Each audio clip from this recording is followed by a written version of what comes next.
Bonjour à toutes et à tous. Bah écoutez, moi je suis vraiment ravie d'être là avec vous aujourd'hui pour vous partager mon expérience. Donc la thématique de la conférence sur laquelle je vais intervenir, c'est comment oser se lancer dans le projet entrepreneurial qui nous tient à cœur et garder le cap malgré les difficultés rencontrées.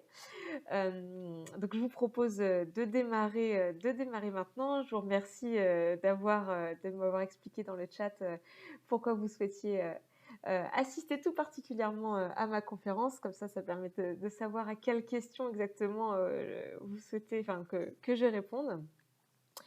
Donc l'idée, c'est que je vous partage un petit peu mon expérience et surtout à chaque étape un petit peu vous donner les points clés, en tout cas moi ce que j'en retire et qui pourraient être des bonnes pratiques inspirantes pour vous.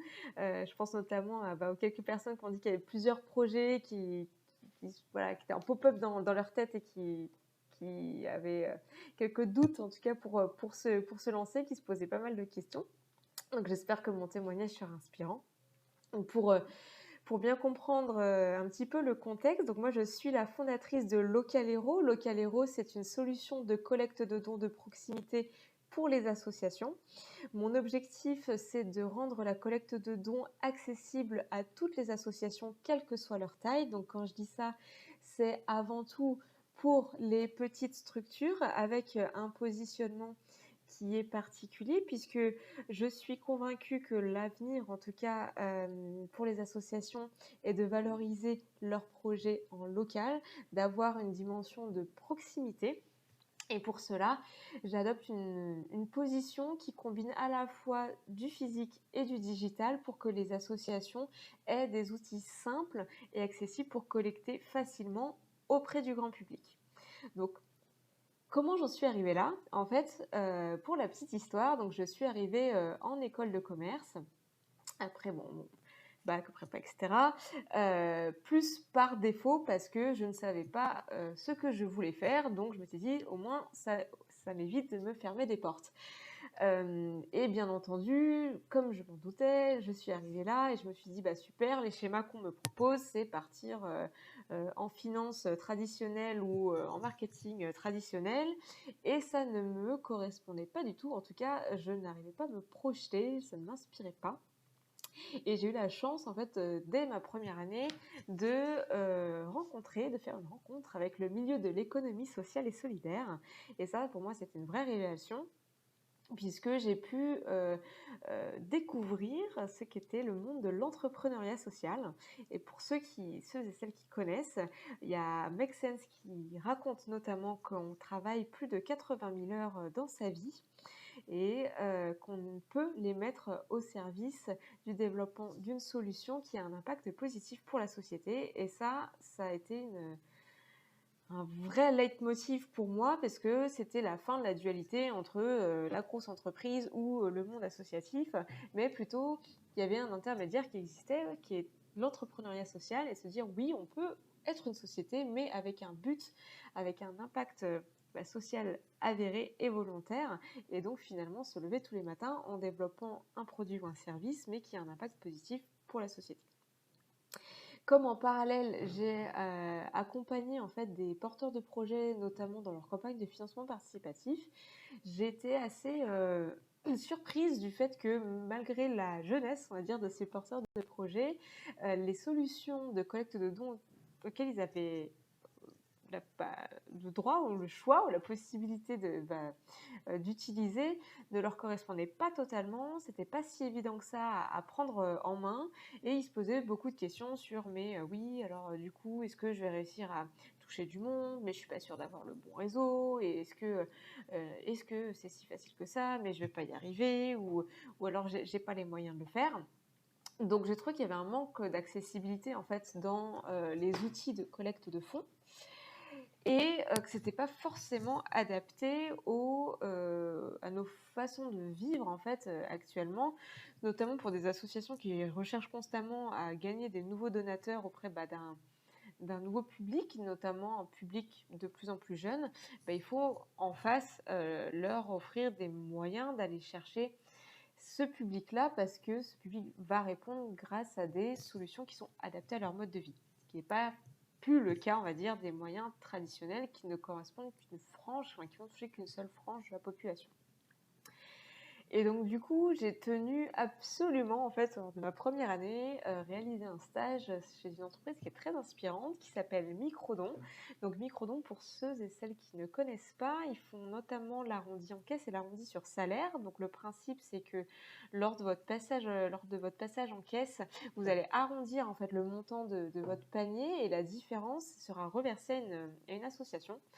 Et j'ai trouvé non seulement le principe très séduisant, mais en plus l'équipe super chouette, qui était un premier aussi modèle pour moi d'entreprise à impact social, donc avec une mission autour de la collecte de dons pour les associations, au profit des associations. Et comme j'étais assez convaincue que... Enfin, en tout cas, pour moi, la notion aussi d'aider son voisin, c'est-à-dire si je souhaite faire un premier pas sur comment je veux faire pour aider à mon échelle, qui est le premier pas que je vais réaliser, peut-être que je peux commencer par aider à côté de chez moi. La notion de valoriser les associations au niveau local était très importante pour moi. Et donc, qui dit association locale dit aussi souvent des petites structures qui n'ont pas accès à ce type, à ce type de solution. Je m'explique. En fait, le Microdon, par exemple, ils se sont spécialisés auprès des grandes enseignes de distribution. Je parle pour l'arrondi en caisse.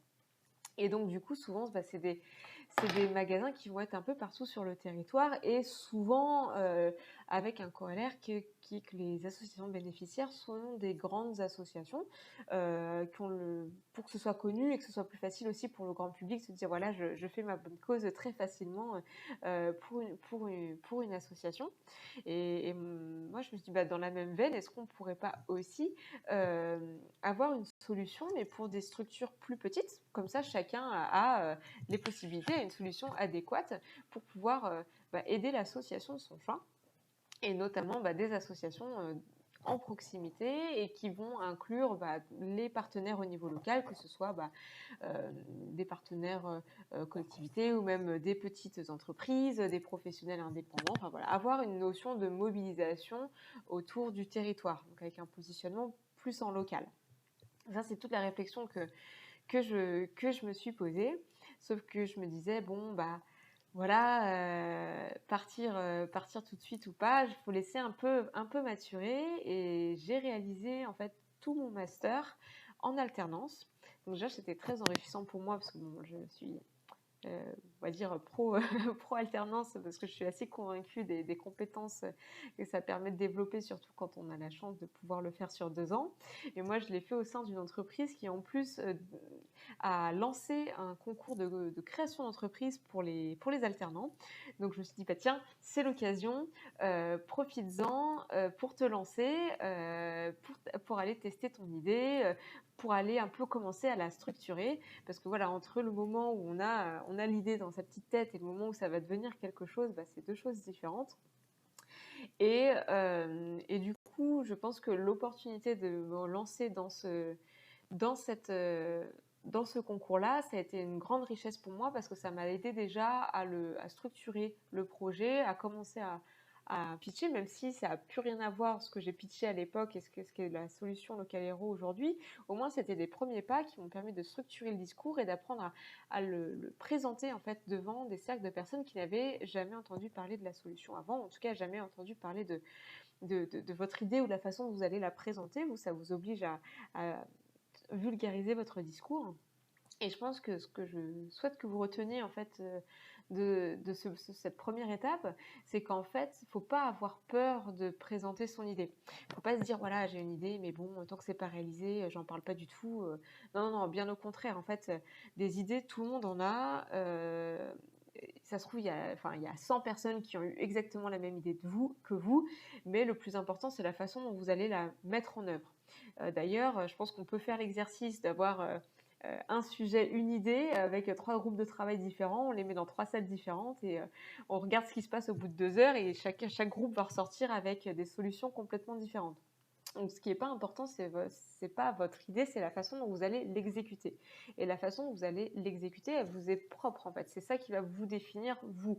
Donc surtout, n'ayez pas peur de présenter en fait votre idée à un maximum de personnes pour recueillir le plus de feedback possible et de savoir d'être en capacité d'en parler à votre cousin de 10 ans, à votre grand-mère, tout comme à une personne en conférence ou un jury. Enfin, voilà. La confronter au maximum pour que vous soyez de plus en plus à l'aise. En plus, c'est un super exercice de prise de parole. Et au départ, quand on n'est pas habitué, c'est pas évident. Et donc, c'est un très très bon exercice. Donc ça, je vous conseille vraiment, premier apprentissage, de ne pas garder l'idée pour vous parce qu'on risque de vous la piquer, mais non, la partager au maximum. Ensuite, le deuxième apprentissage, c'est que ne soyez pas seul. Alors, non pas parce que vous êtes tout seul à entreprendre, mais entourez-vous. C'est-à-dire que moi, on m'avait dit, oui, tu peux pas te lancer si tu es toute seule, il faut absolument un ou une associée, de toute façon, c'est pas bien d'entreprendre tout seul, etc. Bon, il se trouve que je m'étais jamais associée jusqu'à présent, mais par contre, pour ne pas vivre ce syndrome de, de l'entrepreneuse qui se sent seule et qu'on peut souvent vivre, c'est de bien s'entourer. Et du coup, ça commence par passer par tous les gens en fait avec qui vous avez commencé à en discuter autour de vous. Vous allez voir qu'il y a certaines personnes qui vont vous dire ah mais c'est super, moi ça me donne des idées, si tu veux, je peux t'aider sur de telle ou telle façon, j'ai telle compétence. Et puis c'est des personnes qui vont vous accorder peut-être 1 heure, 2 heures, 3 heures de leur temps. Et vous, ça va vous booster en fait dans le fait de dire ouais, ok, c'est cool, il y a des gens qui croient dans mon truc, voilà, ça me donne envie de m'encourager pour gravir les marches petit à petit. Et donc important d'être à l'écoute en fait aussi des personnes qui peuvent vous apporter votre aide, parce que de toute façon vous ne pouvez pas tout faire, vous ne saurez pas tout faire, c'est juste impossible. J'aime bien donner l'image du couteau suisse. Alors quand on est entrepreneur, on est obligé d'apprendre plein de métiers différents et c'est important pour on va dire connaître les bases, mais après le but c'est pas d'être le meilleur couteau suisse, parce qu'un couteau suisse ça a des avantages, ça a l'avantage d'avoir à peu près tout, mais de à peu près tout mal faire aussi, hein. Il va mal couper, mal faire le tire-bouchon, etc.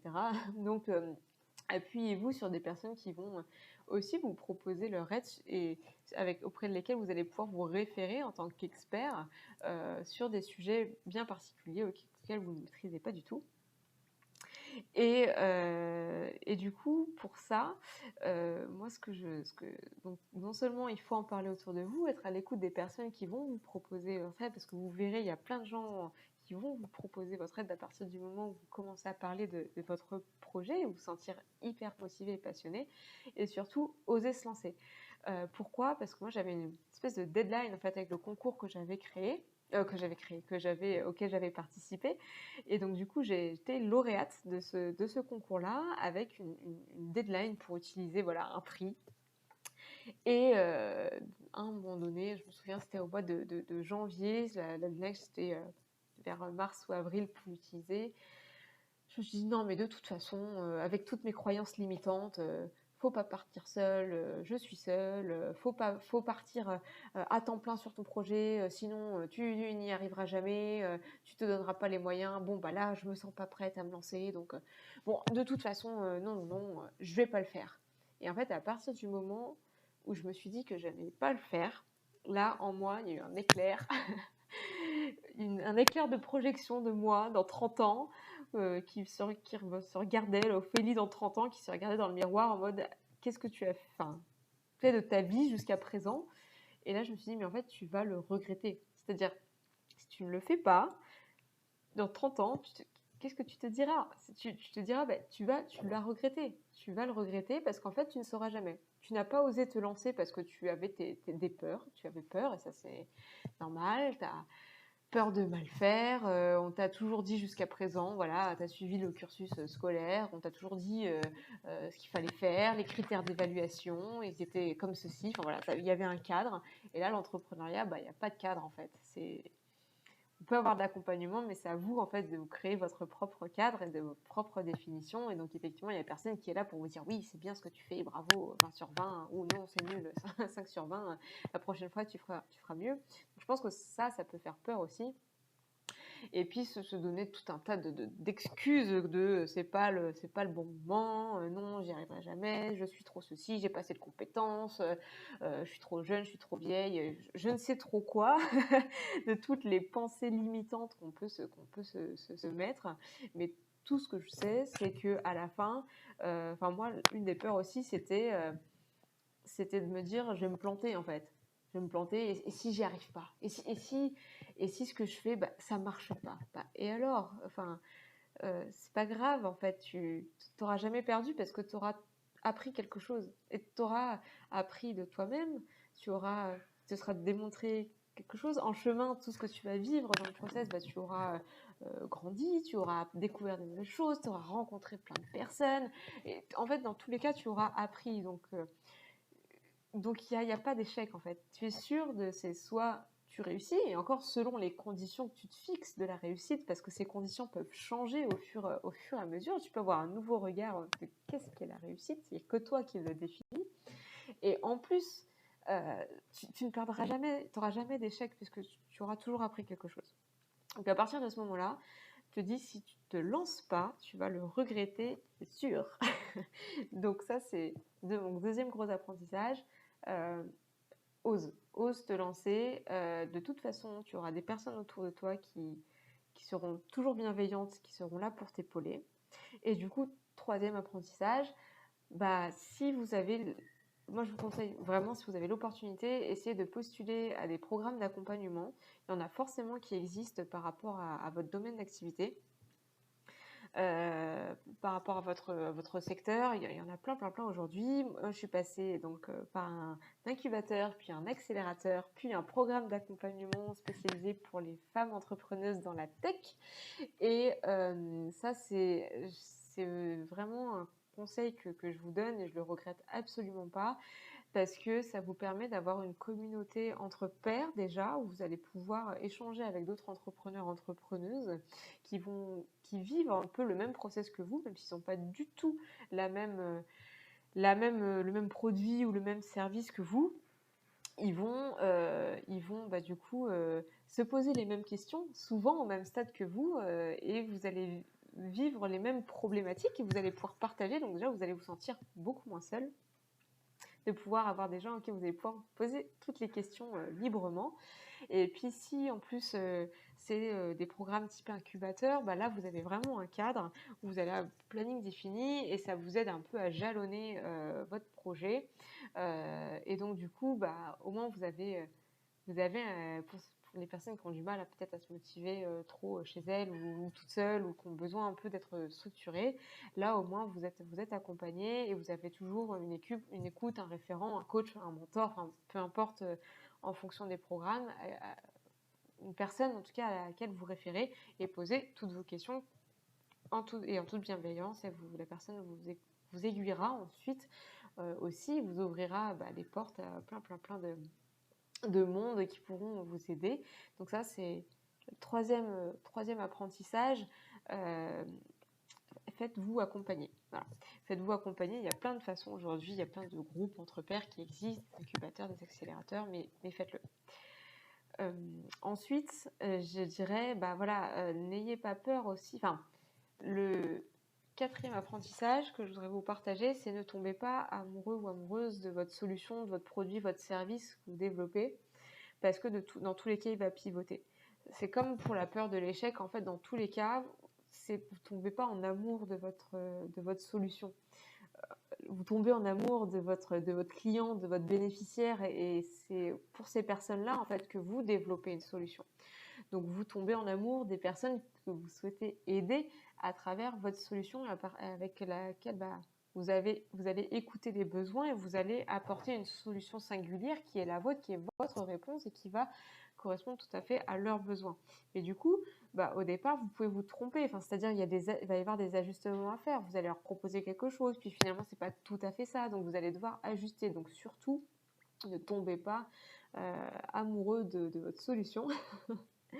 Et quand on vous fait des retours sur oui, là ça va pas, enfin clairement la solution elle n'est pas adaptée ou je ne sais quelle remarque que vous pourriez prendre comme négative alors qu'en fait elles sont hyper constructives, dans la façon dont vous devez concevoir en fait votre produit ou service, et c'est hyper important. Il ne faut pas le prendre personnellement. Il faut vraiment se détacher de la remarque qu'on vient de vous faire, et vous en tant que fondatrice, fondateur, porteur de projet, c'est pas vous qu'on est en train d'attaquer, vous personnellement. C'est pas Ophélie Legrand qu'on est en train de critiquer. On dit juste que la solution telle qu'elle existe dans sa forme actuelle ne convient pas à 100% aux besoins auxquels vous souhaitez répondre. Et ça, c'est important parce que ça va vous permettre de gagner en rapidité, en agilité, et donc aussi en adaptabilité de votre solution au fur et à mesure que vous la confrontez au terrain. Et dans tous les cas, vous serez obligé de l'adapter en fonction des circonstances. C'est-à-dire que c'est même pas itérer jusqu'à trouver la solution qui matche à 100% sur les besoins, c'est itérer en permanence. La preuve, moi j'avais lancé des bornes de dons au départ, installées dans des commerces de proximité. Ça n'a pas bien fonctionné. On avait commencé à itérer sur une solution autre avec pour réfléchir comment faire en sorte que ce parcours qui soit validé, on peut faire en sorte que elle soit, alors que le principe des d'autres professionnels souhaitent avoir ce dispositif solidaire, mais pas sous cette forme-là, plus grand, plus petit, plus ceci ou plus cela, enfin bon, bref, ça ne convenait pas en l'état. Et au final, il y a eu le Covid qui est passé par là, et on a complètement arrêté cette activité de borne en l'état pour pouvoir complètement digitaliser. Et ça, c'est un phénomène qui était extérieur. Donc même si on avait itéré en fait sur notre solution initiale pour trouver la solution qui correspondait en fonction de ce qu'on est en train de nous raconter, et en fait, il faut aussi s'adapter en permanence en fonction du contexte. Et là, il se trouve que Covid, il faut s'adapter et rester agile malgré tout pour toujours être en capacité de répondre aux besoins en fait de ces bénéficiaires, se dire ok, dans sa situation actuelle, comment est-ce que je peux répondre avec ma solution, comment je peux l'adapter pour que ça corresponde à sa situation du moment. Donc ça, c'est très important de garder sa capacité d'itération, d'itérer en permanence sur sa solution pour être à l'écoute et être sûr que ça réponde bien, et pas se dire oui c'est bon, mon truc il est parfait, non, je veux plus aucune critique dessus, c'est vraiment pas constructif. Et enfin, le dernier apprentissage que je voulais vous partager, c'est faites-vous confiance et faites confiance à votre intuition sur la façon dont vous allez créer vous-même en fait votre parcours entrepreneurial.